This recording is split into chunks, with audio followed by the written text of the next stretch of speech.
का student visa extend नहीं होता था तो लोग कोशिश करते थे कि वहाँ पे किसी तरीके से असाइलम ले लें या छुप छुपा के रहें। तो क्या वाकई ऐसा है कि हर शख्स चाह रहा है जाना और कोई भी किसी भी कीमत पर जाने के लिए तैयार है? यकीन करें, कुछ तो ऐसे मेरे पास फ़ोन आते हैं, वो कहते हैं मुर्तज़ा भाई कोई इल्लीगल रास्ता है अगर डंकी लगाने का, अगर हमारी जान भी चली जाए लेकिन किसी तरीके से हम यूरोप पहुँच जाएँ। नाज़रीन, ये नोट कर लीजिए कि अगर आप टैक्स पेयर नहीं हैं तो किसी भी गोरे मुल्क जाते हुए उनके लिए आप मुश्तबा शख्स हैं। तो आप फ्री ऑफ कॉस्ट भी जा सकते हैं, मतलब आपसे यूनिवर्सिटी कोई फीस नहीं लेगी, आपको स्कॉलरशिप प्रोग्राम में आपको एडमिशन दे देगी। तजवीज़ में है कि वहाँ जाएं तो बेहतर सूरत हाल है, या आप गल्फ जाने को बोलते हैं, यूरोप का ही आप मशवरा देंगे? और बाद में फिर क्या हुआ कि वही बीवी वहां जाकर टिकट भी उनके पैसे, सरदार जी के पैसे से लिया था इन्होंने, सारी चीजें समेट के वो सब सोना वोना जो गोल्ड वोल्ड था वो मोहतरमा वहां चली गई कनाडा और उसी के नाम पे असाइलम ले लिया। जब वो वहाँ पहुँचते हैं तो प्रॉब्लम में आ जाते हैं और उनको वो प्रॉब्लम्स का अंदाजा नहीं होता। ऐसे ही किस तरह फंस जाते हैं, कौन कौन से प्रॉब्लम्स वहाँ पे फेस करने पड़ते हैं? वहाँ हाई स्किल जो है ना, वो क्योंकि यहाँ ये काम करने वाले नहीं मिलते, इसको हाई स्किल मिले, प्लम्बर है,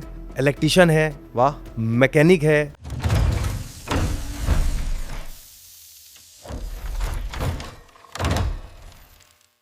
अस्सलाम वालेकुम नाज़रीन, GTV पॉडकास्ट के साथ मैं हूं नासिर मुस्तफ़ा। हम हमेशा कोई एक इम्पॉर्टेंट टॉपिक लेके GTV पॉडकास्ट में आपके पास हाजिर होते हैं। एक और अहम मसला लेके आज हाजिर हुए हैं। मसला क्या, एक कंसर्न ऐसा कि जो हर शख्स के दिमाग में ही है। पिछले कई सालों के अंदर पाकिस्तान ने ये देखा कि एक बड़ी तादाद में पाकिस्तानी मुल्क छोड़ के कहीं ना कहीं जा रहे हैं। सन 2019 से लेके 2024 तक की रिपोर्ट्स अगर देखें तो 30 लाख के लगभग पाकिस्तानी मुल्क छोड़ के कहीं ना कहीं जा चुके हैं। इस बारे में ये भी कहा जाता है कि ये ब्रेन ड्रेन है। इस बारे में ये भी कहा जाता है कि लोग खुशी खुशी जा रहे हैं, कोई कहता है कि लोग परेशानी भी निकल रहे हैं, कोई कहता है कि लोग ट्रैवल टूरिज़म के लिए गए फिर वापस नहीं आए। हमने यहाँ तक सुना है कि जहाज़ों का अमला किसी जगह जाके उतरा और वहाँ से कोई स्टीवर्ड गायब हो गया, कोई एयर होस्टेस गायब हो गई, कोई स्टूडेंट वीज़ा पर गया और वहाँ पे सेटल हो गया, कोई जॉब वीज़ा पर गया। और सबसे बढ़कर ये कि हमने एक इंतहाई अफसोसनाक मरहला भी देखते हैं कि कश्तियों के ज़रिए यहाँ से यूनान, फिर किसी और मुल्क, और फिर वो कश्ती समंदर बुर्द हो जाती है। कई घरों के ख्वाब उसी समंदर के अंदर बह जाते हैं। हमारे साथ इसी मौजू पर ख़ास तौर पे इमिग्रेशन, लोगों के यहाँ से जाने पर, यूरोप के हवाले से ख़ास कर बात करने के लिए मौजूद हैं इसी फील्ड के एक स्पेशलिस्ट जो कि काफ़ी अरसे से इस फील्ड को बगौर देख भी रहे हैं, लोगों को मशवरे भी दे रहे हैं और लेजिट, वैलिड, ऑथेंटिक मालूमात पहुँचा रहे हैं। हमारे साथ स्टूडियोज़ में मौजूद हैं आज मुर्तज़ा रिजवी, जो कि ख़ुद यूरोप में रिहाइश पजीर हैं। मुर्तज़ा, अस्सलाम वालेकुम। वालेकुम सलाम, बहुत बहुत शुक्रिया आपका। Thank you. आपका शुक्रिया, आपने वक्त निकाला। इख्तिसार के साथ मैं आपसे पूछूंगा कि कितने मुल्कों में यूरोप में आप ट्रैवल कर चुके हैं और फ़िलहाल किस मुल्क में रह रहे हैं? इस वक्त मैं पोर्चुगल में रहता हूँ और पोर्चुगल का मेरे पास एक्सेस है पूरे यूरोप का, क्योंकि वहाँ की रेजिडेंसी है मेरे पास। तो अब समझ लें ऐसा है, यूरोप जाना जैसे जर्मनी 2 घंटे में चले गए, फ्रांस चले गए। अभी मैं रिसेंटली इसी पिछले 2 महीने में मैं स्वीडन में था। स्वीडन मैंने देखा, पूरा कोशिश की पूरा देखने की। मैं फ्रांस गया, मैं जर्मनी गया और अभी स्पेशली जब मैं पाकिस्तान आ रहा था तो मैं ग्रीस से होता हुआ आया हूँ। ठीक है, तो इस वक्त आप पुर्तगाल में बेस्ड हैं जी। इसके अलावा कितने और मुल्कों में आपने रह कर देखा कि वहाँ पर क्या सूरत है? जी, मैं इंग्लैंड में रहा हूँ 5 साल इससे पहले, और उसके बनिस्बत पुर्तगाल को अगर मैं देखूँ तो मुझे बहुत ज़्यादा बेहतर लगा, क्योंकि इंग्लैंड में मैंने वहाँ पे ये देखा था कि जब आपका वीज़ा ख़त्म हो जाता था या जब आपका स्टूडेंट वीज़ा एक्सटेंड नहीं होता था तो लोग कोशिश करते थे कि वहाँ पे किसी तरीके से असाइलम ले लें या छुप छुपा के रहें। तो ट्रेन से जब निकलते थे तो डर रहे होते थे कि यार कहीं ऐसा ना हो कि यहाँ इमिग्रेशन पुलिस हमें पकड़ ले। तो पुर्तगाल आने की वजह मेरी यही थी कि ईजी इमिग्रेशन थी।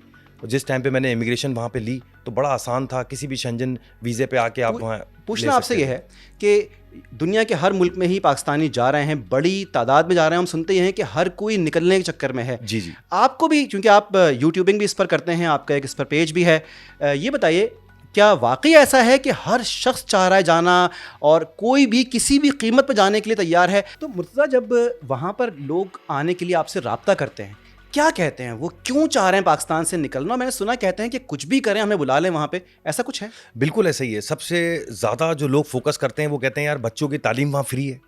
दूसरा वो ये कहते हैं कि सबसे ज़्यादा हमारी लाइफ सिक्योर है वहाँ पे, क्योंकि यहाँ पर वो कहते हैं हमारी ज़िंदगी का कोई भरोसा नहीं है, किसी वक्त भी कोई आएगा और आके छीन के हमसे चीज़ें ले जाएगा, और छीनने के अलावा हो सकता है मार भी दे। तो जो मेरी बहनें या भाई जो मुझे फ़ोन करते हैं वो बोलते हैं यार किसी भी तरीके से हमें कोई रास्ता बताएं कि हम निकल सकें। ठीक है, लीगल वे में। यकीन करें, कुछ तो ऐसे मेरे पास फ़ोन आते हैं, वो कहते हैं मुर्तज़ा भाई कोई इल्लीगल रास्ता है अगर डंकी लगाने का, अगर हमारी जान भी चली जाए लेकिन किसी तरीके से हम यूरोप पहुंच जाएं। मैं उनको साफ तौर पे मना करता हूं कि प्लीज़ ऐसा कोई रास्ता इख्तियार ना करें जिसमें आपकी जान को ख़तरा हो सके।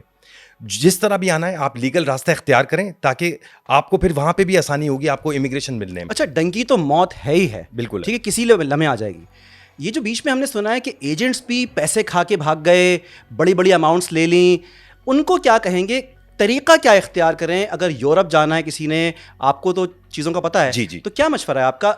ऑथेंटिक लीगल तरीका बताइए। देखिए, सबसे पहले मैं बात करूंगा उन लोगों की जो लोग स्टूडेंट्स हैं यहाँ पर, तो उनके भी मेरे पास बहुत बड़ी तादाद में फ़ोन आते हैं। मेरा उनको मशवरा ये है कि हर चीज़ अब आपके हाथ में है। आपको अगर बाहर निकलना है तो सबसे पहले आप गूगल खोलें। आप अगर मज़ीद आगे, जैसे किसी ने बीकॉम किया है, वो मज़ीद आगे पढ़ना चाह रहा है, तो जिस कंट्री का भी आप इंतखाब कर रहे हैं, जैसे फिनलैंड बहुत अच्छा जा रहा है, जर्मनी बहुत अच्छा जा रहा है, ठीक है, और इसी तरह 2-3 शेंजन कंट्री और भी हैं, वहाँ पे आप स्टूडेंट वीज़े पे आके आप पासपोर्ट तक पहुँच सकते हैं। इसका आसान तरीका ये है कि आपने गूगल किया, यूनिवर्सिटी वहाँ सर्च की कि फ़िनलैंड में कौन कौन सी यूनिवर्सिटीज़ हैं, कौन सी यूनिवर्सिटीज़ फ़िनलैंड में जो हैं वो स्कॉलरशिप दे रही हैं, वहाँ पर आपने उसको सर्च करें। उस यूनिवर्सिटी का आपने ईमेल एड्रेस ले लेना है, उसके बाद आप उनको ईमेल करें, उनसे आपका राब्ता शुरू हो जाएगा। कोशिश करें, अच्छा अगर आपके मार्क्स अच्छे हैं तो आप फ्री ऑफ कॉस्ट भी जा सकते हैं, मतलब आपसे यूनिवर्सिटी कोई फीस नहीं लेगी, आपको स्कॉलरशिप प्रोग्राम में आपको एडमिशन दे देगी। बट अगर पढ़ाई में थोड़े से हल्के हैं तो आपसे फीस ली जाएगी। मतलब हर चीज़ आपके एक्सेस में।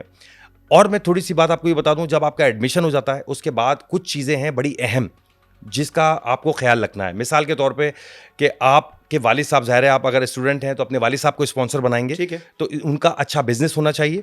बिजनेस ऐसा होना चाहिए, कम से कम अगर आप 2-3 साल का कोर्स करने जा रहे हैं, अगर कोई नॉर्मल कोर्स करने जा रहे हैं तो 2 साल का है, अगर कोई 3 साल का कोर्स करने जा रहे हैं तो कम से कम आपके वालिद साहब के अकाउंट में कम से कम 60-70 लाख रुपए आपके उनके वालिद साहब के अकाउंट में होने चाहिए। और इसके अलावा कोई बिजनेस कर रहे हैं तो उसके डॉक्यूमेंट्स, अगर वो टैक्स पेयर हैं आपके वालिद साहब तो उनके डॉक्यूमेंट्स जो भी। अच्छा, आपको आखिर की 3 जो है वो अपनी टैक्स जो होता है ना, एक पूरा एक प्रोफाइल होता है, वो आपको दिखाना पड़ेगा। लोग क्या गलती करते हैं मैं आपको बताऊं। फाइलर हैं कि नहीं है? यस, आपको अपने रिटर्न्स दिखाने पड़ेंगे एम्बेसी में, ताकि आपका वीज़ा लगने में आसानी हो सके। अब लोग यहाँ क्या गलती करते हैं, मिसाल के तौर पे अभी रिसेंटली मेरे एक भाई ने जर्मनी का वीज़ा अप्लाई किया, वो जर्मनी गया कॉन्सुलेट में ना वीज़ा, वो जर्मनी गया कॉन्सुलेट में वीज़ा अप्लाई करने के लिए। जब वो वहाँ गए तो उनसे सवाल किया वीज़ा इमिग्रेशन ऑफिसर ने कि ये बताओ कि तुम कमाते कितना हो। तो उन्होंने ये बात बोली कि यार मैं 1.5 लाख रुपए कमाता हूँ। लेकिन जब इमिग्रेशन ऑफिसर ने उनसे टैक्स रिटर्न मांगे तो टैक्स रिटर्न में टैक्स बचाने के लिए उन्होंने अपने बिजनेस में लॉस दिखाया हुआ था। तो जो इमिग्रेशन ऑफिसर था वो वहीं समझ गया कि ये झूठ बोल रहा है। अच्छा, एक लॉ इनका मैं आपको बता दूं कि ये कहते हैं कि जिस पैसे पे आपने टैक्स दिया हुआ है ना, वही लीगल है, वही वाइड है, उसी चीज को वो कंसीडर करते हैं। अब मिसाल के तौर पे मैं, यानी टैक्स पेयर उनके लिए होना या ना होना बहुत ही अहम बात है। बिल्कुल ऐसा ही। नाज़रीन, ये नोट कर लीजिए कि अगर आप टैक्स पेयर नहीं हैं तो किसी भी गोरे मुल्क जाते हुए उनके लिए आप मुश्तबा शख्स हैं। बिल्कुल ऐसा ही है, बिल्कुल ऐसा ही है। वो सिर्फ कंसीडर उसको करते हैं, उस पैसे को कंसीडर करते हैं जिस पे आपने टैक्स दिया हुआ हो। मिसाल के तौर पे मैं अगर कहीं का वीज़ा अप्लाई करता हूं और मैं उनको बोलता हूं कि मैं 2 लाख रुपए कमाता हूं, ठीक है, अब वो पता कैसे लगेगा? लोग क्या करते हैं, बैंक स्टेटमेंट अपनी एक अकाउंट खोलते हैं, उसमें 2-2 लाख रुपए एवरी मंथ डालना शुरू कर देते हैं। इससे भी आपको कोई फर्क नहीं पड़ेगा। असल चीज़ आपकी हैसियत क्या है, आपकी मनी ट्रेल क्या है, आपके टैक्स रिटर्न एक एक चीज़ आपके बारे में आपको बयां कर देते हैं कि आपकी पर्सनैलिटी है कितनी वजनी। ठीक है, तो लोगों को ये चाहिए कि टैक्स देते रहें, ठीक है, अपनी प्रोफाइल बेहतर करें। इसके अलावा किसी भी शेंजन कंट्री का अगर वीज़ा अप्लाई कर रहे हैं तो 2-3 कंट्री की ट्रैवल हिस्ट्री ज़रूर बना लें। मिसाल के तौर पे किन कंट्रीज़ की बना के रखें? देखें, मलेशिया पाकिस्तानियों को वीज़ा दे देता है, ठीक है, ठीक है। अगर आपके पास कोई 10-15-20 लाख रुपए पड़ा हुआ है आपके अकाउंट में, आपके पास सैलरी स्लिप है, या अगर आप बिजनेस कर रहे हैं तो आपके पास टैक्स रिटर्न है, या चैम्बर ऑफ कॉमर्स के आपके पास पेपर्स हैं, आपके पास प्रूफ हैं कि आप अर्निंग कर रहे हैं और आप बिजनेस कर रहे हैं, तो आपको मलेशिया भी वीज़ा, तो मलेशिया हो गया, आप ट्रैवल कर सकते हैं। और उसके बाद आप थाईलैंड जा सकते हैं, थाईलैंड पाकिस्तानियों को वीज़ा दे देता है, ठीक है, ठीक है। आप इंडोनेशिया जा सकते हैं, इंडोनेशिया, थाईलैंड, मलेशिया, तुर्की भी जा सकते हैं आप, लेकिन तुर्की थोड़ा सा सख्त है। अगर आपकी प्रोफाइल नरम है और आप फॉरेन वीज़ा अप्लाई करेंगे फ्रेश पासपोर्ट पे टर्की का, तो चांसेस हैं रिजेक्शन का। अच्छा, ये तो आपने बताया स्टूडेंट्स के लिए, फिर आपने बताया कि पैसे आपके पास किस तरीके से हों। बिजनेस के लिए आपने बताया कि आपके टैक्स रिटर्न्स फाइल हुए हुए हों, फाइलर हों, आप टैक्स पे करने वाले हों। कोई अगर शख्स लो इनकम है, सही, ठीक है, जिसके पास बिजनेस भी नहीं है, ज़्यादा पैसे भी नहीं हैं अकाउंट के अंदर, स्टूडेंट के लिए भी पैसे नहीं है उसके पास, पाकिस्तान से बाहर निकल सकता है या नहीं निकल सकता?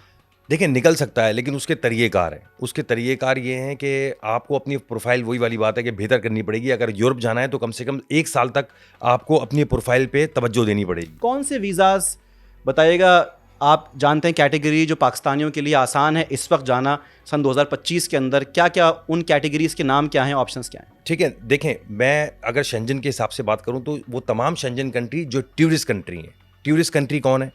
टूरिस्ट कंट्री जर्मनी है, स्विट्ज़रलैंड है। स्विट्ज़रलैंड का वीज़ा मुश्किल है लेकिन फिर भी अच्छे प्रोफाइल पे दे देता है वो आपको। फ्रांस टूरिस्ट कंट्री है।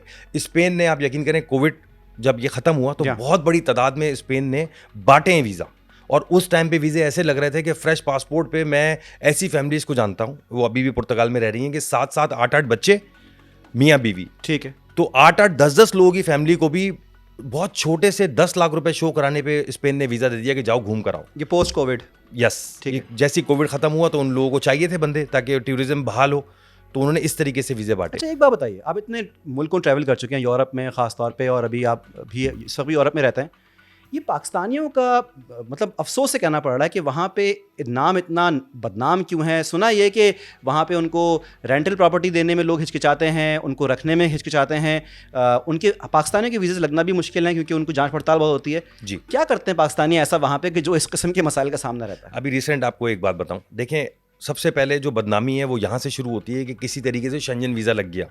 शेंजन वीज़ा टूरिस्ट लग गया। टूरिस्ट का मतलब है कि आप 10 दिन घूमोगे और आप वापस आओगे अपने होम कंट्री में। सही है। हमारे लोग क्या करते हैं, 99% मेरा मोबाइल इस चीज़ से भरा हुआ है कि मुर्तज़ा भाई हमारा शेंजन वीज़ा लग गया है, हम जर्मनी में, फ्रांस में, इटली में, स्विट्ज़रलैंड में जाके असाइलम कैसे करें, कौन सा कंट्री ऐसा है जो हमें असाइलम दे देगा, हमें सरकार से, वहाँ जो शेंजन की सरकार है, जो यूरोपियन यूनियन है, किस तरीके से ज़्यादा बेनिफिट उनसे हम ले सकते हैं। सारा दिन मेरा फ़ोन इन्हीं सवालों से गूंजता रहता है। यानी कि विजिट किसी ने गलती से अगर आपका लगा दिया अपने मुल्क का, तो वहाँ पहुँच के बस जो उनके सदका खैरात के पैसे हैं, बस वो चैरिटी खाने बैठ जाओ, अजाइलम ले लो। एक चीज़ और भी सुनी है जो कि बड़ी तादाद, मुझे यहाँ पे कुछ NGOs के लोगों से मेरी मुलाकात हुई थी, वो कह रहे थे कि एक और भी काम बहुत ज़्यादा बढ़ गया है। ये मर्द तो मर्द, ख़वातीन ये कर रही हैं कि यहाँ से उनकी फैमिली यहाँ पे होती है, तो वो अपने यहाँ पे हस्बैंड को छोड़ा, बच्चों को लिया, कहा कि मैं फ़लाँ अपने कज़न से मिलने, भाई से मिलने वहाँ जा रही हूँ, और वहाँ जाके वो प्रोटेक्शन अप्लाई कर देती हैं, अजाइलम अप्लाई कर देती हैं, कहती हैं कि वो शौहर जो है वो उनको जान से मारने वाला है और ये हो रहा है। ये केसेस भी यूरोप में हैं? बहुत ज़्यादा सुनने में आया है। मैं अभी एक रिसेंट आपको केस बताऊं कि क्योंकि मैं यूट्यूब पे हूं तो तमाम इन्फॉर्मेशन आती रहती है मेरे पास। एक सरदार जी हैं, वो इंडिया से ताल्लुक़ रखते हैं, हरियाणा से सरदार जी हैं। ये सरदार जोक तो नहीं है? नहीं, ये जोक नहीं है। ये सरदार जी जो होते हैं ना, वो जो पगड़ी पहनते हैं, जैसे सिख कम्युनिटी की बात कर रहा हूँ मैं, तो उन सरदार जी ने अपनी पूरी, वो रोते हैं मेरे सामने, मुझे पुर्तगाल में मिले थे, वो ज़ारो कतार रो रहे थे, कह रहे थे मैंने अपनी पूरी जमा पूंजी, जितना मेरे पास पैसा था, मैंने अपनी बीवी और 2 बच्चों को कनाडा भेजने में लगाया। ठीक है। किसी एजेंट के जरिए उन्होंने कनाडा भेजा था किसी तरीके से, और बाद में फिर क्या हुआ कि वही बीवी वहां जाकर, टिकट भी उनके पैसे, सरदार जी के पैसे से लिया था इन्होंने, सारी चीज़ें समेट के, वो सब सोना वोना जो गोल्ड वोल्ड था, वो मोहतरमा वहाँ चली गई कनाडा, और उसी के नाम पे असाइलम ले लिया। अब वो कभी ज़िंदगी में कनाडा नहीं जा सकता, और फ़ोन भी बंद कर दिया। अफसोस की बात देखें कि दूसरों के सोशल, अच्छा हस्बैंड को ब्लॉक भी कर दिया हर जगह से, जी हाँ, और दूसरे सोशल मीडिया से जब वो अपने भाइयों से बोल रहा था कि इस तरह से देखो वो कर क्या रही है, पता तो लगे कहाँ रह रही है, क्योंकि उनके पास ऐड थी, वो तो पता लग रहा है कि घूम रही हैं, फिर रही हैं और अय्याशी कर रही हैं। तो ये चीज़ें भी देखने में आई कि हमारे लोग, अच्छा ये यहाँ तक देखने में आया है कि इस किस्म के कामों के अंदर जब ये कोई खातून अपने बाल बच्चों को लेके चली गई, असाइलम अप्लाई कर दिया, तो उनकी फैमिलियाँ उनको सपोर्ट कर रही होती हैं इस गलत काम के अंदर, और बाकायदा वो जो उनका रोना गाना है या जो कुछ भी होता है वो ड्रामेबाजी सारी, तो उसके अंदर ये यूरोपियन गवर्नमेंट इनसे कोई वैलिडेशन, कोई प्रूफ नहीं मांगती कि आपके साथ जुल्म हुआ, कत्ल आपका होने वाला था, आपको जान से मारने वाला कोई था, कोई डंडे मार रहा था, कोई जला रहा था, तो वहाँ पे वो कोई प्रूफ नहीं मांगते, मतलब बस ये सुनते हैं कि एंग्जाइटी हो रही थी, डिप्रेशन हो रहा था, डर लग रहा था, तो लें जी आपको असाइलम मिल गया, ऐसा होता है? देखिए मैं अगर आप मैप देखेंगे ना, तो ये इंडिया हो गया, ये हमारा कंट्री पाकिस्तान हो गया, ईरान हो गया, बांग्लादेश हो गया, अफगानिस्तान हो गया, इन गोरों के दिमागों में ये चीज़ चल रही है कि हम लोग, इनको ऐसा लगता है कि हम अपनी औरतों पे जुल्म करते हैं। ठीक है, हमारा इमेज इस तरह का शो हुआ है उनके नज़दीक। ठीक है। अब होता ये है, और ये लोग बात पे उस पर ट्रस्ट करते हैं जो ज़बान से निकली हुई हो, उनको उसके पीछे का वो वेरिफिकेशन पे नहीं जाते। अब मिसाल के तौर पे अगर किसी लेडी ने बोल दिया ये मेरा हस्बैंड मुझे मारता है और 2 कट लगा दिए, तो वो हस्बैंड गिरफ्तार हो जाएगा, क्योंकि इन मुल्कों में औरतों की सुनी जाती है, इन मुल्कों में मर्दों की नहीं सुनते। औरतों पे ज़रा सा भी जुल्म होगा, बच्चों पे जुल्म होगा, तो ये जो सारी एनजीओज जो हैं एक्टिव हो जाती हैं और कोशिश करती हैं कि उसके हक में फैसला हो। तो औरत से नहीं लड़ सकते आप बाहर के मुल्कों में। नहीं, लड़ने की बात नहीं, मतलब वो वेरीफाई नहीं करते, वेरीफाई नहीं करते वो। अच्छा, ये बताइए कि इसी हवाले से आपके पास इस वक्त नए आने वाले वक्तों में कोई नई पॉलिसीज़ भी आ रही हैं यूरोप के अंदर, या पॉलिसीज़ सेम है? क्योंकि सुना ये गया है कि वो अपनी पॉलिसीज़ चेंज बहुत कर रहे हैं जी। बाहर। जैसे अमेरिका ने कुछ सख्तियां कर दी हैं, दीगर मुल्कों ने कर दी हैं, अभी यूएई ने कुछ सख्तियां कर दी हैं, सऊदीया का वीज़ा भी आपको इतना ख़ास आसान नहीं रहा। क्या चेंजेस आए हैं अमेरिकन और गल्फ पॉलिसीज़ के अंदर, क्या हुआ है? देखें, पूरा का पूरा जो खित्ता है ना वो एकदम सख्त हो गया है, ठीक है, और ख़ास तौर पे एशियन कंट्रियों के लिए। हुआ ये है कि अभी मिसाल दूं मैं पुर्तगाल की आपको, तो पुर्तगाल जो है वो दुनिया में सबसे ज़्यादा आसान इसकी इमिग्रेशन थी। ये कहता था कोई भी शेंजन वीज़ा लेकर आप आओ, चाहे 8 दिन का हो या 10 दिन का हो, आप लीगल आ गए पुर्तगाल, तो आपको वो रेजिडेंस कार्ड दे देते थे। पहला रेजिडेंस कार्ड 2 साल का मिलता था, दूसरा मिलता था 3 साल का, उसके बाद आप परमानेंट कार्ड या पासपोर्ट अप्लाई कर लेते थे 5 साल। ये रेजिडेंट कार्ड क्या होता है? ये नेशनैलिटी है, क्या चीज़ है? ये बेसिकली रेजिडेंसी है आपकी, कि जब आप आते हैं, मैनिफेस्टो ऑफ इंटरेस्ट आप अप्लाई किया करते थे जब इमिग्रेशन खुली थी, तो आप बोलते थे हमें यहाँ की रेजिडेंसी और हम इंटरेस्टेड हैं यहाँ रहने के लिए, तो उसके लिए एक एप्लीकेशन होती थी, उसे कहते थे मैनिफेस्टो ऑफ इंटरेस्ट। तो वहाँ रहते हुए आप वो एक एप्लीकेशन देते थे, वो आपको पहले जब रश नहीं था तो 3 से 6 महीने में आपको पहला रेजिडेंस मिलता था जो कि 2 साल का था, दूसरा रेजिडेंस कार्ड आपको मिलता था 3 साल का, उसके बाद आप पासपोर्ट के लिए एलिजिबल हो जाते थे अप्लाई करने के लिए। अब जैसे जैसे वहाँ क्राउड बढ़ता गया बहुत ज़्यादा, तो रश लगता गया, दुनिया, अच्छा, अमेरिकन, ब्रिटिशर सब वहाँ पर आए, रश लग गया। अब उन्होंने भी क्या किया है, अपनी इमिग्रेशन पॉलिसीज जो आर्टिकल 88, 89 था वो उन्होंने बंद कर दिया। उन्होंने बोला वी आर ओवरलोड नाउ।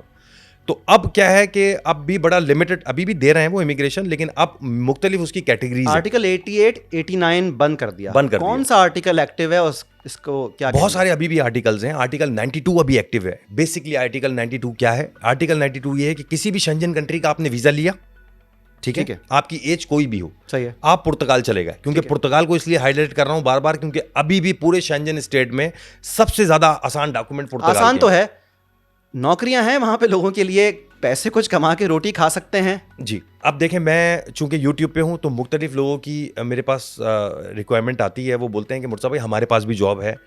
होता क्या है कि नॉर्मली हमारे लोग जो मेहनती लोग हैं उनको फैक्ट्रियों में काम मिल जाता है, और पुर्तगाल आने से पहले मैं उनको यही बोलता हूं कि अगर आप किसी भी यूरोपियन कंट्री में आ रहे हैं, चाहे पुर्तगाल आ रहे हैं या किसी भी कंट्री में आ रहे हैं, आपके पास स्किल होनी चाहिए। हमारे लोग बगैर स्किल के आ जाते हैं और आने के बाद वो रोते हैं हाय हम यहाँ। अच्छा, जैसे मैं जाना चाहूँ, ठीक है ना, अगर मैं पहुंचता हूं, अब जाहिर सी बात है कि मेरा तो शौहर भी जुल्म नहीं कर रहा मेरे ऊपर, मैं अगर वहां पे आना चाहूं, मुझे अपना कुछ काम, क्योंकि मुझे सदका खैरात खाने का शौक भी नहीं है कि अज़ाइलम के पैसे मिलते रहें और मैं घूमता फिरता रहूं और जो है ना वो वहाँ पे बड़ी बड़ी बातें लिखूं जाके सोशल मीडिया पे वगैरह, ज्ञान भी बांटता रहूं, मुझे ऐसा कोई शौक नहीं। सही, मैं अगर आना चाहूँ तो मेरे पास बताने के लिए क्या है? मुझ पे कौन जुल्म कर रहा है? तो और मैं क्या बताऊं, मुझे कौन सा वीज़ा वहाँ पे मिलेगा? सर, आप पे तो सबसे ज़्यादा जुल्म हो सकता है, क्योंकि आप न्यूज़ एंकर हैं।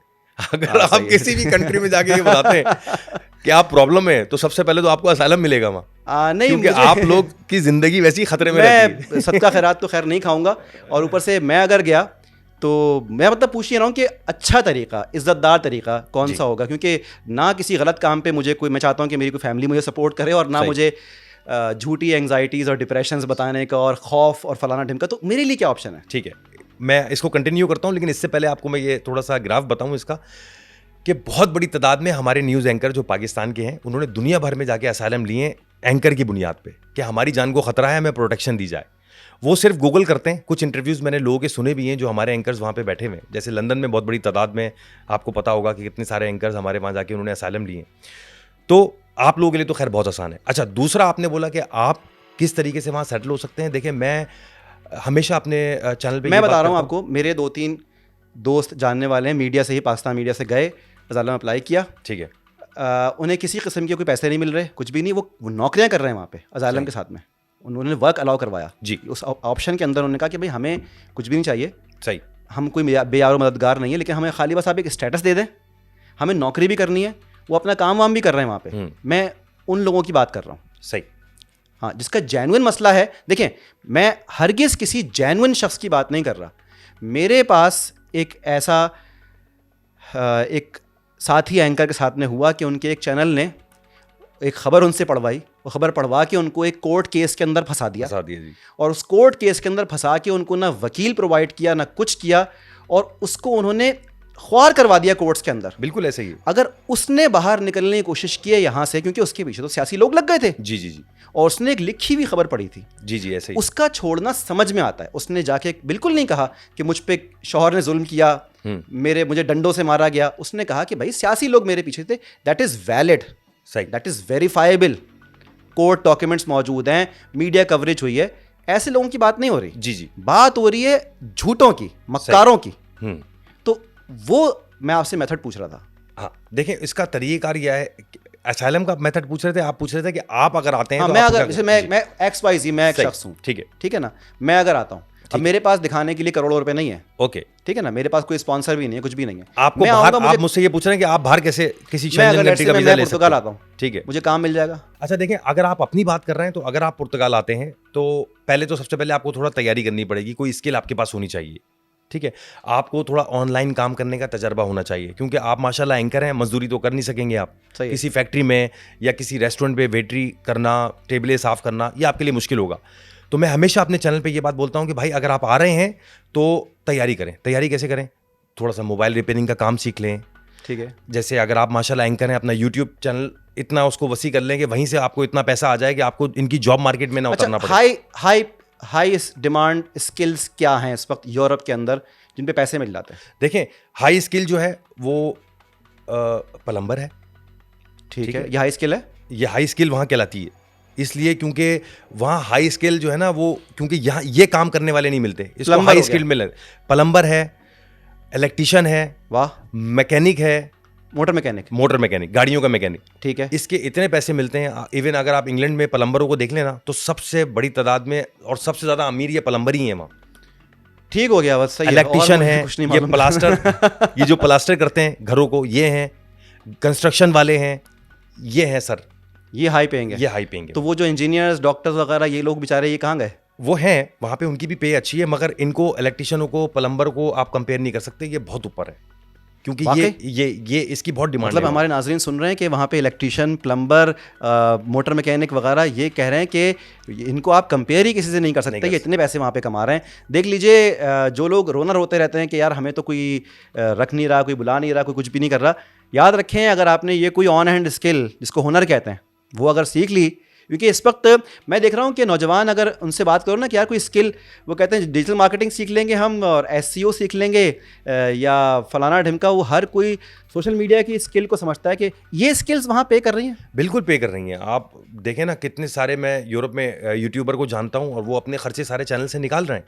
फेसबुक पैसे देता है, यूट्यूब पैसे देता है। अगर आप इसमें अच्छा काम कर रहे हैं तो आपको अच्छा पैसा मिलेगा। अच्छा, एक बात मेरे ख्याल से आखिरी बात ही आपसे पूछूंगा कि हमारे पाकिस्तान से भी, इंडिया से भी, बांग्लादेश से भी, ये मतलब इन सारे थर्ड वर्ल्ड कंट्रीज से जो बेचारे नीचे के लोग, मुल्क हैं, लोग परेशान हैं अपने हालात से, ये डंकियां मार के जाते हैं, कश्तियों के अंदर बैठ के जाते हैं, गलत एजेंटों के पास चले जाते हैं। इनके लिए क्या मशवरा है कि अगर इनमें जाना हो, ये लोग पैसे भी नहीं है इनके पास कोई ख़ास थोड़े, और स्किल भी कोई इतनी अच्छी कोई नहीं है, या जो भी है, ये जाना चाहते हैं अगर, सही, क्या मशवरा देंगे? कैसे बच सकते हैं ये लोग फ्रॉडी एजेंट से या डंकियों से, या क्या? देखें, सबसे पहले तो आपके सेंसर जो है ना वो खुद काम करते हैं, लालच मत करें। अगर कोई आपको बोल रहा है कि मैं 10 लाख रुपए आपसे लेता हूँ और आपका वीज़ा लगवा लेता हूँ, ये फेक है। ऐसा हो ही नहीं सकता कि एम्बेसीज में लोगों की सेटिंग हो, ये सब झूठ बात है। अभी मैं मैं एक टैक्सी में बैठ कर आया हूँ आपके पास, तो वहाँ का जो टैक्सी ड्राइवर था उसने मुझसे सवाल किया, कहाँ रहते हो? तो मैंने कहा यूरोप में। तो कहने लगा, मुझे एक बंदा बोल रहा है कि यार आप मुझे 13 लाख रुपए दो डन बेस पे और मैं आपका जॉर्जिया पहुंचा दूंगा। मैंने कहा वो झूठ बोल रहा है। उसने मेरी उससे बात भी कराई, सारी बोगस बातें कर रहा था कि पहले इतने ले लूंगा, फिर इतने ले लूंगा। कोई भी तरीका नहीं है ऐसे बाहर जाने का। डंकी लगाना भी जो है वो खतरे से खाली नहीं है, मौत का समय है। मैं ऐसे ऐसे लोगों से मिला जिन पे बॉर्डरों पे कुत्ते छोड़े गए थे, पूरे जिस्म पे उनके कुत्तों के निशान मैंने देखे। तो ऐसा कोई गलत काम ना करें, लीगल रास्ता इख्तियार करें, अपना प्रोफाइल बेहतर करें, कोशिश करें। कोई बिजनेस कर रहे हैं तो अपने पूरे प्रोफाइल लगाएं, इंशाल्लाह आपका वीज़ा लगेगा। और आपके चैनल पे आपसे रब्ता कर सकते हैं, आपसे पूछ सकते हैं जी। तो आप रिप्लाई करते हैं? जी बिल्कुल, कोशिश ये होती है। अभी भी पेंडिंग बहुत पड़े हुए हैं क्योंकि मैं ट्रैवलिंग में हूँ, तो हर किसी को रिप्लाई करना मुश्किल होता है, लेकिन जब मैं फुर्सत से होता हूँ तो सबको रिप्लाई करता हूँ। आपने एक सवाल मुझसे और पूछा था, आपने पूछा था कि पुर्तगाल कैसे आ सकते हैं लोग, अभी भी वो कौन कौन से आर्टिकल्स हैं? मैंने पूछा था आपसे कौन सा आर्टिकल है, क्या जी। तो उसके 1-2 आर्टिकल मैं आपको बता दूं कि देखें, अगर आपको पुर्तगाल आना है तो सबसे इज्जतदार वीज़ा है D7। ये पैसिव इनकम वीज़ा है, ठीक है। अगर पैसिव इनकम क्या होती है, हमारे पैसिव इनकम आसान करके बताएं। जी, पैसिव इनकम ये है कि अगर आपकी इन्वॉल्वमेंट के बगैर आपका पैसा आ रहा है, मिसाल के तौर पे आपने कोई प्रॉपर्टी रेंट पे दी हुई है, ठीक है, तो या आप रिटायर्ड हैं तो आपका पैसा आ रहा है, तो वो लोग D7 अप्लाई कर सकते हैं। D8 वीज़ा है, बड़ा इज्जत वाला वीज़ा है पुर्तगाल का। वो ये है कि एक थ्रेश होल्ड है, डिजिटल नोमैड जिसे कहते हैं। 3,800 यूरो का एक थ्रेश होल्ड है। अगर आप इससे ऊपर कमाते हैं तो आप आराम से पुर्तगाल आ सकते हैं। D2 वीज़ा है। D2 वीज़ा क्या है कि अगर आप किसी किस्म का बिजनेस कर रहे हैं पाकिस्तान, इंडिया, बांग्लादेश में, और आप पुर्तगाल आना चाहते हैं तो आप बिजनेस वीज़ा अप्लाई कर सकते हैं। अगर आप बिजनेस बेसिकली उनकी सरकार को आपने ये बताना है कि मेरे पास ये बिजनेस प्लान है D2 में, और मैं ये चाहता हूँ कि ये बिजनेस मैं आपके कंट्री में आके करूँगा। अब मिसाल है, अभी एक मैं किसी की प्रोफाइल देख रहा था तो उसमें उसने सिंपल कप्स बनाने के तरीके उसने बोला है कि मैं आऊँगा यहाँ पे, मशीनें लगाऊंगा और कप्स बना के दूंगा। ये डिस्पोजेबल कप्स। तो ये बड़ा अच्छा बिजनेस प्लान था। आई होप उनका इंशाल्लाह वीज़ा लगेगा। तो ये सब कुछ, ये सारे वीज़ा में अगर D7, D2, D8 अप्लाई करना हो तो उसके लिए कौन सी वेबसाइट पर जाएंगे, क्या करेंगे? देखिए, इसका तरीक़ाकार होता है। इसका तरीका ये है कि आपको वहाँ पे लॉयर एक इंगेज करना पड़ेगा, यहीं से बैठ के, या वहाँ पहुँच के, यहीं से बैठ के, क्योंकि ये सारे आपके होम कंट्री से अप्लाई होते हैं, ठीक है। अब मिसाल है D2 है, D2 में आपने क्या करना पड़ेगा, आपको बैंक अकाउंट भी चाहिए यहीं से बैठे बैठे, आपको निफ्ट भी चाहिए, इनका एक निफ्ट नंबर है, वो यहीं से बैठे बैठे वकील आपका वहाँ पे निफ्ट नंबर अप्लाई करेगा, आपका बैंक अकाउंट खुलेगा, आपकी कंपनी खुलेगा, 1 साल का जो एग्रीमेंट होता है वो आपके फाइनेंस में रजिस्टर्ड करेगा। ये सारी चीज़ें, ये सारे वीज़ा अगर फर्ज करें D7, D8, D2 वगैरह में से कोई वीज़ा लग गया जी, क्या सहूलियत इंसान को मिल सकती हैं वहाँ पे पहुँचने के बाद में? सर देखें, सबसे पहले तो एक शेंजन एक बड़ी मज़ेदार दुनिया है, ठीक है। लाइफ बड़ी अच्छी है। अगर आप देखें तो आप जैसे यहाँ पे आप माशाल्लाह मरी जाते हैं। लाइफ क्या होती है? आप 2 घंटे में मरी चले जाते हैं, या आप पहाड़ों पे चले जाते हैं, कलाम कागान चले जाते हैं। हम 2 घंटा ट्रैवल करके स्विट्ज़रलैंड चले जाते हैं। सही है, ठीक है। आपको पहाड़ों में जाके फैसिलिटेट नहीं किया जाता। खूबसूरत हमारा पाकिस्तान भी बहुत है अल्हम्दुलिल्लाह, लेकिन जब मैं स्विट्ज़रलैंड जाता हूँ या जर्मनी जाता हूँ तो वहाँ हमें फैसिलिटेट किया जाता है। नेचर तो सेम खूबसूरत दोनों ही है, फ़र्क क्या आ रहा है कि एक फैसिलिटेशन है और यहाँ पे फैसिलिटेशन नहीं है, ठीक है। तो हमें फ़ायदा ये है कि मैं पुर्तगाल में रहता हूँ, 2 घंटा मैं वो फ्लाई करके 3 घंटे बाद मैं स्विट्ज़रलैंड पहुँच गया, मैं स्वीडन पहुँच गया, मैं जर्मनी पहुँच गया, मैं फ्रांस पेरिस पहुँच गया। एक इंटरनेशनल लोगों से मिल रहा हूँ, उनसे बातें कर रहा हूँ, एक एक्सप्लोजर ही अलग है उसका। एजुकेशन और हेल्थ की क्या सहूलियात है? अगर आप एजुकेशन और हेल्थ के हिसाब से देखेंगे तो पूरे यूरोप में मज़ा नहीं आया मुझे। उसकी वजह यह है कि हाँ देखें, हेल्थ तो फ्री है वहाँ पे, लेकिन आपको इंतज़ार बहुत करना पड़ता है। अच्छा, अपॉइंटमेंट्स के लिए? अपॉइंटमेंट के लिए। और एक और मज़े की बात बताऊं कि जब मुझे सरदर्द भी होता है ना, अगर मैं उनकी गोली खाऊं तो वो थोड़ा सा लाइट होती है, वो असर करते करते करती है, और मैं पाकिस्तानी गोली खाता हूं ना तो ठक करके लगती है और सर दर्द चढ़ जाता है, क्योंकि यहाँ पे अच्छा हमारी गोलियाँ तेज़ हैं और हमारे अपॉइंटमेंट भी तेज़ हैं। ऐसा ही है। और एजुकेशन आप कह रहे थे उसका मज़ा नहीं आया आपको? अगर पुर्तगाल में एजुकेशन के हवाले से मुझसे आप पूछेंगे तो हल्का है, क्योंकि वो अपनी लैंग्वेज को प्रमोट करते हैं। इंग्लिश वहाँ पे एज एन लैंग्वेज पढ़ाई जा रही है पुर्तगाल में, एक सब्जेक्ट। ये मैं तमाम यूरोप कंट्री की बात कर रहा हूँ, माल्टा को हटा के, क्योंकि माल्टा जो है वो एक इंग्लिश कंट्री है। सही है, ठीक है। अच्छा, बच्चा जो है वो जब उसका एडमिशन होता है तो इन लोगों का इंग्लिश पे इतना ज़्यादा तवज्जो नहीं है, वो अपनी लैंग्वेज पढ़ाते हैं, अपनी लैंग्वेज में ही सारी स्टडीज़ कर रहे होते हैं। अगर आप प्राइवेट स्कूल की तरफ जाते हैं तो उनकी फीसेस जो हैं वो 700-800 यूरो मंथली हैं, विच इज़ वेरी एक्सपेंसिव, क्योंकि वहाँ एक आदमी की तनख्वाही 870 यूरो बेसिक है वहाँ। क्लोजिंग पर आपसे एक बात पूछूंगा जी। लोग कह रहे हैं पाकिस्तान से ब्रेन ड्रेन हो रहा है, यहाँ से अच्छे लोग, पढ़े लिखे लोग, पैसे वाले लोग जा रहे हैं, भाग रहे हैं। आप पाकिस्तानियों को इस वक्त अगर वो कोई जाना चाहे तो उसकी बात कर रहे हैं, कौन से मुल्क आपके तजवीज़ में हैं कि वहाँ जाएं तो बेहतर सूरत हाल है, या आप गल्फ़ जाने को बोलते हैं या यूरोप का ही आप मशवरा देंगे? देखें, मैं यूरोप का मशवरा देता हूँ लोगों को। उसकी वजह ये है कि देखें, जर्मनी एक बड़ी ओपन मार्केट है, ठीक है, बहुत सारे उनके प्रोग्राम्स हैं जिसके थ्रू आप वहाँ पे भी इमिग्रेशन ले सकते हैं। और यूरोप जो है ना वो इतना दूर नहीं है अपने होम कंट्री से, ठीक है। आप 7-8 घंटे की फ़्लाइट करें, आप पहुँच जाते हैं।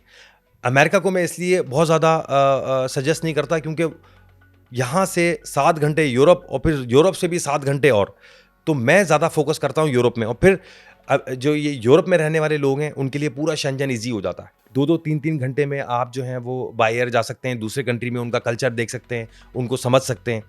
अमेरिका जो है वो दूर पड़ेगा मेरे लिहाज से। ठीक।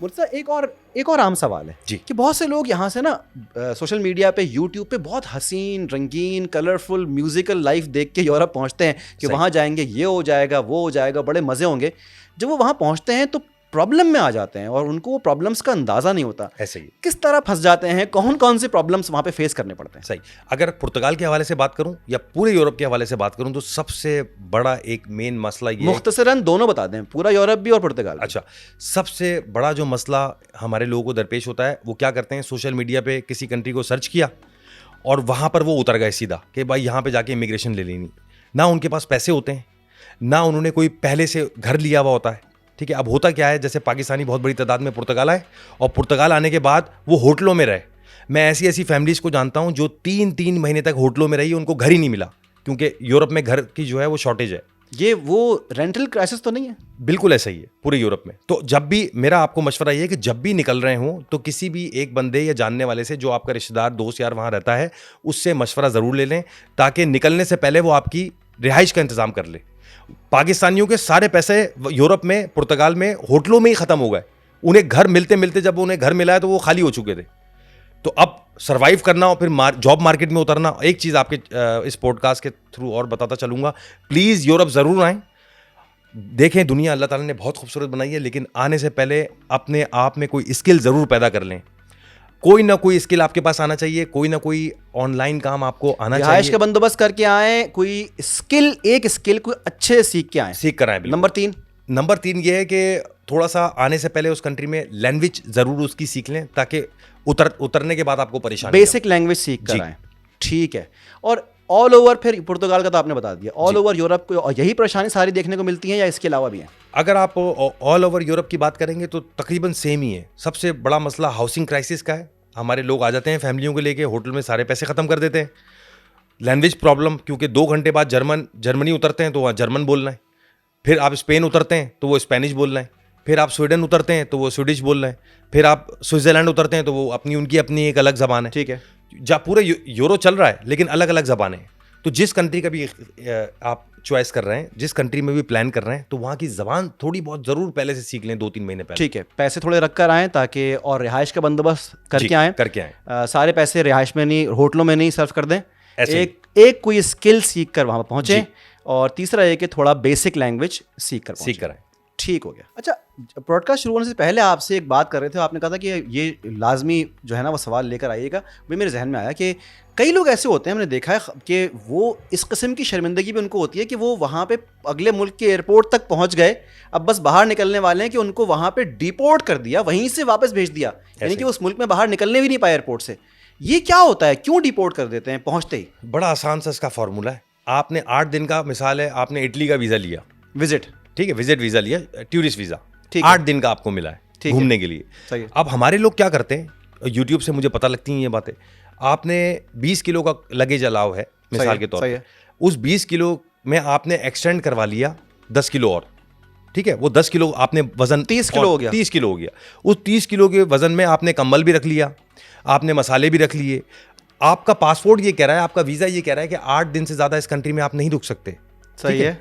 और हम लोग क्या करते हैं, क्योंकि वहाँ सेटलमेंट की नीयत से आ रहे होते हैं 99% लोग, तो वो इतना सारा सामान अपने सामान में भर लेते हैं लगेज में, तो जिससे उनको जब वो खुलवाते हैं तो आइडिया हो जाता है कि तुम यहाँ परमानेंट रहने के लिए आ रहे हो, तुम 8 दिन के लिए नहीं आ रहे हो।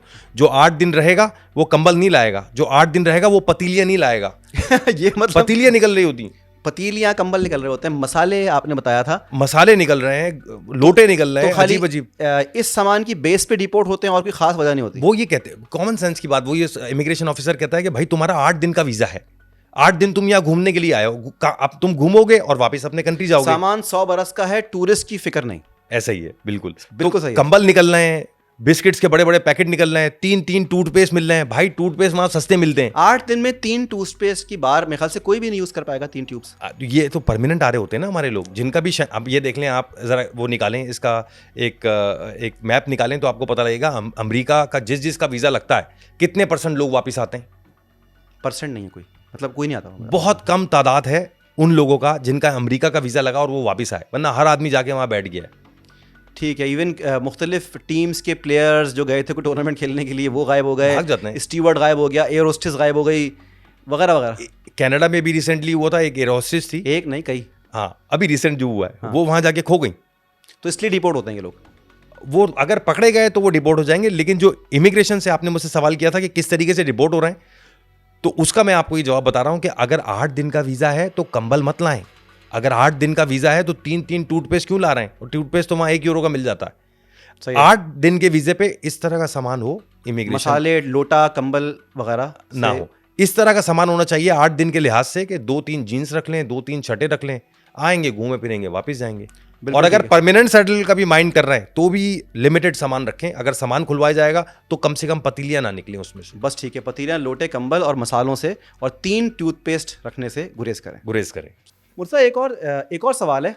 कई लोग पूछते हैं, मुझसे भी कई लोग पूछते हैं, इवन मैंने देखा भी है कि पूछ रहे होते हैं, किस उम्र का स्लैब कौन सा है, कि किस उम्र तक के लोगों का वीज़ा आसानी से लगता है, किन का वो रिजेक्ट कर देते हैं? क्या उम्र का कोई अमल दखल है? बिल्कुल है सर। अगर 16 साल से लेकर कोई 30-32 साल का बंदा जा रहा है तो डेफिनेटली वहाँ जाके अपना फ्यूचर बनाएगा। ठीक है। एक बुढ़ा आदमी मेरे जैसा अगर 40 साल का आदमी जा रहा है, खैर वो भी जाके बैठ जाता है जैसे मैंने किया। खैर, तो जो मैरिड है और अपनी बीवी बच्चे यहाँ छोड़ के जा रहा है तो वो यकीनन वापस आएगा कभी ना कभी, अगर वो पंजाब से अगर वो मैरिड है तो उसका मेरिट है। हाँ, अगर वो मैरिड है तो उसके चांसेस ज़्यादा हैं वीज़ा लगने के। सही है। ठीक है। यानी वही कि अगर वो मैरिड है तो उसका मेरिट है। उसका मेरिट और क्यों है ये भी बता दूं, क्योंकि पंजाब साइड में जो मेरे पास कॉल्स आती हैं ना, तो वहाँ बहनें यही कहती हैं कि 7 दिन हुए थे कि हमारी शादी हुई है और वो छोड़ के चले गए हमें, आज 8 साल हो गए अभी तक नहीं आए। तो देखा ये गया कि गोरे ये सोचते हैं वीज़ा देने से पहले कि अगर इसकी शादी हुई भी होगी तो इसको आसानी से वीज़ा दे देते हैं। अब वीज़ा क्यों देते हैं? क्योंकि बीवी यहीं छोड़ के जा रहा है, वापस आएगा। लेकिन जब वो वीज़ा दे देते हैं और हमारा ज़्यादातर पंजाब का तबका जो है वो चला जाता है यूरोप, तो फिर मेरे पास फ़ोन आते हैं कि भाई 7 दिन हुए थे शादी किए हुए और आज 8 साल हो गए अभी तक नहीं आए। तो हमारे लोग वहाँ बैठ ही जाते हैं। तो एज आप क्या बता रहे थे कि जो काफ़ी लाइकली एज है कि जिनका वीज़ा लग जाएगा, हाँ, वो क्या मैं है? एज आपको बता रहा था, इधर उधर घूम जाता हूँ मैं। एज में आपको ये बता रहा था कि 16 साल से लेकर 30-35 साल के लोगों को थोड़ा सा टाइट रखा डाउटफुल जाता है। डाउटफुल है। अच्छा। उसके बाद से जो थोड़ा सा, जैसे हम काम जिनसे नहीं होता, जो थोड़े से एज ज्यादा हो गई फेयरली है, बोले, अगर 35 से लेके 45 तक में चांसेस हैं वीज़ा लगने? चांसेस लगने के हैं बिल्कुल।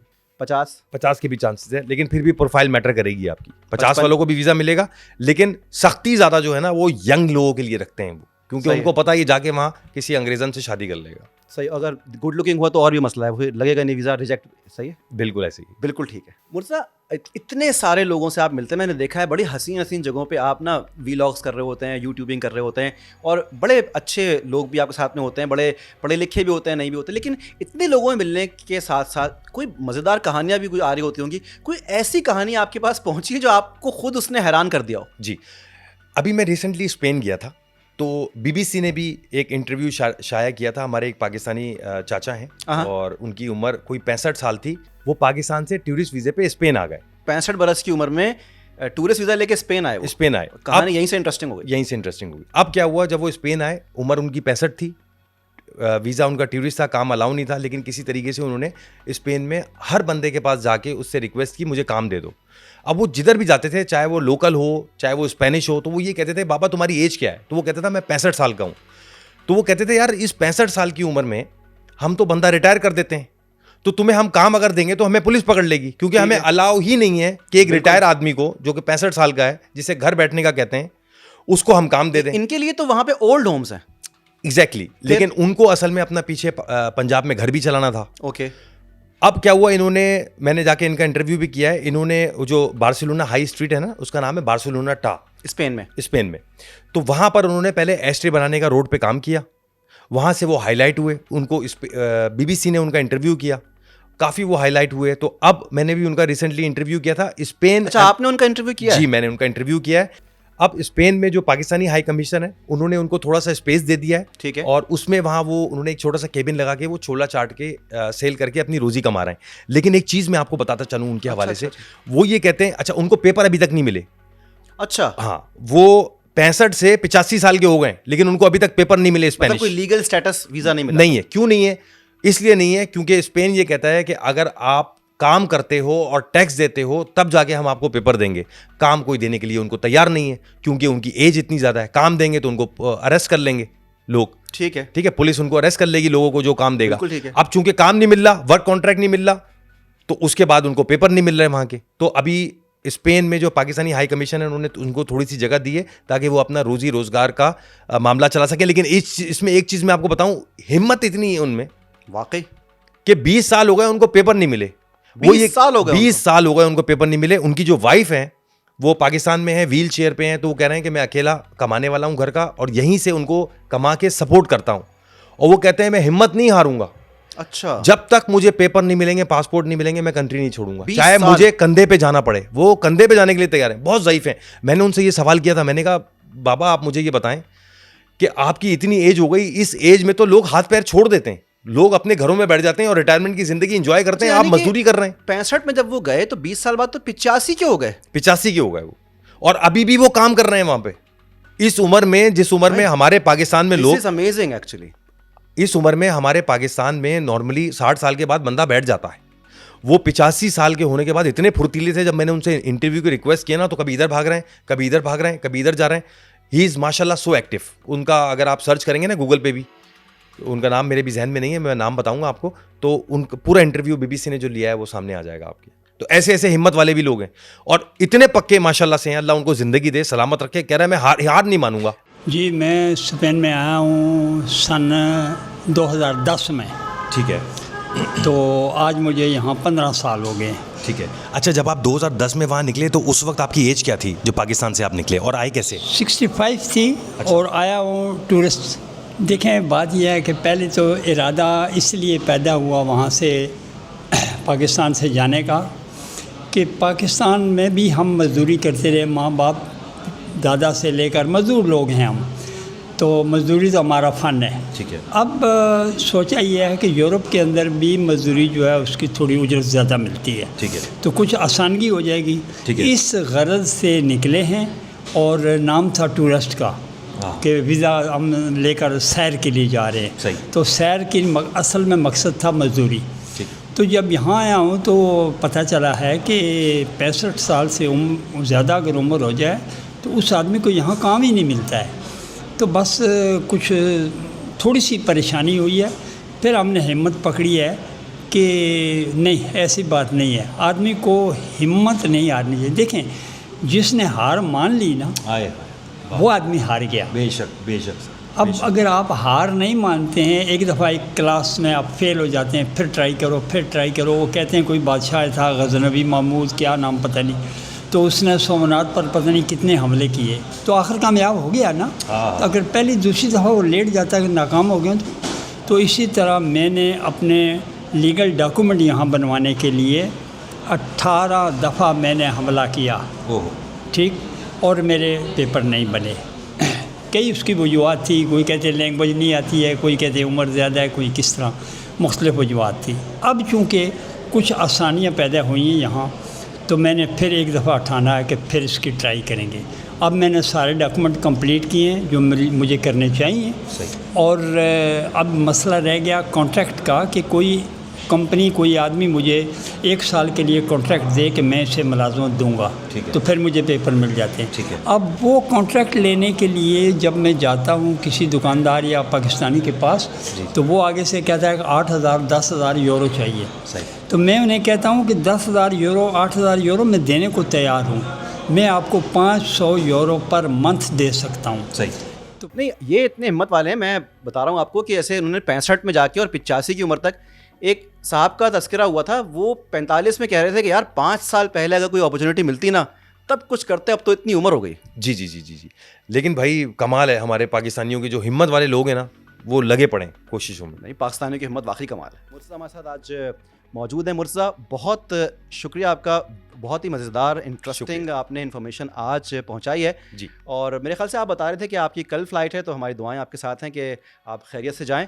और आज आपके आने का बहुत बहुत शुक्रिया। नाजरीन, आज की पॉडकास्ट में हमने आपको यूरोप के हवाले से, वहाँ पे लोगों के रहने के हवाले से और जाने के हवाले से, पाकिस्तानी क्या करते हैं, किस तरह जाते हैं, हमने आपको इन्फॉर्म किया।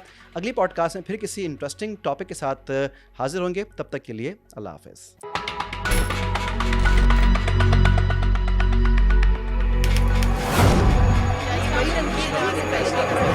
खबर के अंदर की खबर। जीटीवी के प्लेटफॉर्म पर एक नए पॉडकास्ट के साथ हाजिर हैं।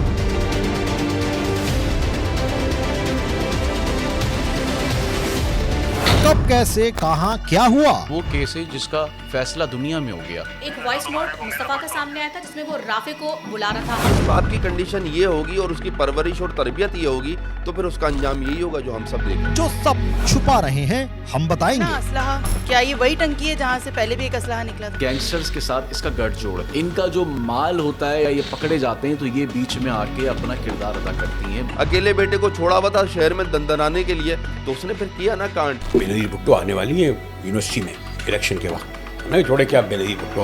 अगर औरत को भी इसी तरह हक होता कि जब चाहे निकाह तोड़ ले, मुझे एक बात का जवाब दे, मियां बीवी में और बॉयफ्रेंड गर्लफ्रेंड में फर्क क्या है? इस ऑपरेशन के अंदर सिक्योरिटी फोर्सेस के कुछ जवानों ने अपनी जानों को नजराना भी पेश किया। लेडीज को जिस दिन पैसा आएगा पहले बात तो वो ज्वेलरी की दुकान पे जाएगी, वो सोना बनाएगी। मर्द की कमजोरी जब पैसा आएगा दूसरी शादी करेगी। मंजी ठोक देती, घर में आकर फिर वो प्रेस कॉन्फ्रेंस करके गए मंजी है ठोक। डिजिटल मीडिया की तारीख के सबसे मुनफरिद और दिलचस्प पॉडकास्ट सिर्फ GTV के डिजिटल प्लेटफॉर्म्स पर।